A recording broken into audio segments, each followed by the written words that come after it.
Hi, I'm Martin Barris and I'm a Transformational Life Coach. Welcome to this video blog. I want to talk to you today about something that slightly concerns me, that I want to challenge really, and it's the phrase, it's okay to not be okay. I don't quite agree with that. I wonder if you do. Is it okay to not be okay? Now, I've been one of those people that has not been okay, and to me, it's not okay to not be okay. In fact, I found not being okay quite a dark place.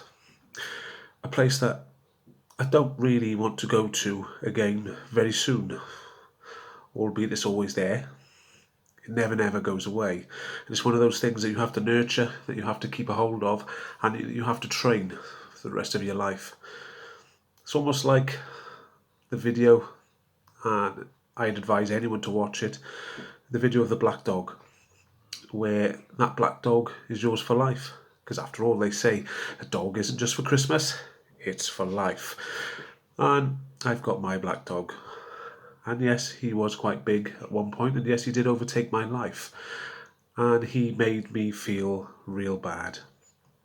But these days, my dog is very manageable, very well trained, and occasionally he does get a bit mischievous, but I manage to keep him under control. And that's why I do what I do today. This is why I'm talking today. So, is it okay to not be okay? Well, I don't think so. Whether this is my age showing, but the old BT adverts, now I believe in that, where they say, it's good to talk. And that is the crux of it all. So, it's okay to say that you're not okay, but it's not okay to not be okay. Take it from someone who's been on that journey, that roller coaster, keeping my hands and my arms in at all times. But the roller coaster does slow down. So, not being okay, yeah, for a lot of people, that's quite disastrous. For me, it was. I was going through a very tough time, and at work, I was being bullied quite badly, which really affected my anxiety. Just to put you in the clear, I'm actually diagnosed with severe stress and severe anxiety. Under control now, of course. But I remember those days. There's a lot of anger, there's a lot of fear, a lot of darkness, paranoia. And from that paranoia, you try and hide it. Now, whether that's a mixture of machismo, you're trying to show that you're strong, and that you don't want to burden other people with your problems, your issues, your worries, and your concerns, because they belong to you. They're yours. Why should you give them to somebody else? Why would somebody else listen? Because after all, it's all just really silly.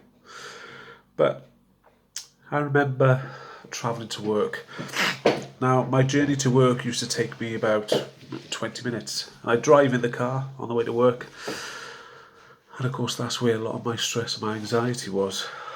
So I'd come off the motorway, head up a little dual carriageway, and get to a roundabout. Now, that roundabout had 4 exits. Mine was the third.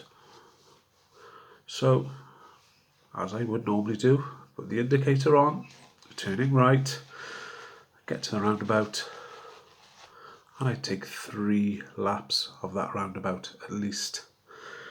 And it would take every little bit of strength within me to flick the indicator left to come off at the correct junction. And each time going round that roundabout, I wanted to take the 4th exit.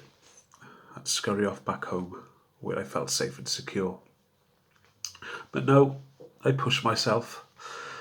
I'd arrive in the car park outside work. I'd park up and I'd sit there.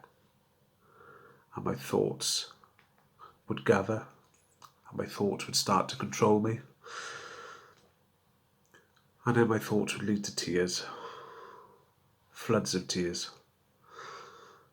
And that's where I believe it was my time to say, no, I'm not okay. But you hide it. And that's where I want to go on to the mask. Now, it's hard to recognise sometimes when some people aren't well because you wear a mask, and your mask is very good. Now, from wiping away the tears, I'd walk in, I'd go to my locker, I'd put my kit on, and I'd go up into the office. Now, this is a very big office. They call it hot desking because there's desks everywhere. But there are a lot of people as you walk through. A lot of important people, my bosses, my colleagues. So, I'm not sure if you can tell there, but I'm quite a big chap. I'm 6'2", 18 stone. A lot of people look at me and think that I'm quite masculine, quite tough. But I'm not. So to walk in and totally deflect everything from how I felt inside, I'd walk in and I go, "Hi babes, how's it going?" Because people weren't expecting that. So they left me alone thinking, oh God, he's funny, isn't he? Whereas inside, I was just screaming, and I wanted to go home. So yeah, so that's the mask. And you try to tell someone it's okay to not feel okay when they've got their mask on and it's taken them an extra 20 minutes to get to work just because they had that routine. So yes, I challenge that. I challenge it's okay to not be okay. No. It's okay to say you're not okay. But then we need to look to the old BT advert and say it's good to talk. So, if anybody you know, anybody out there that suffers the same or lives with the same, get in touch and I'll show you exactly how I did it. And I'll teach you my mantra. I'll teach you my steps. And I'll take you through a program. Our own little mini roller coaster. So, get in touch.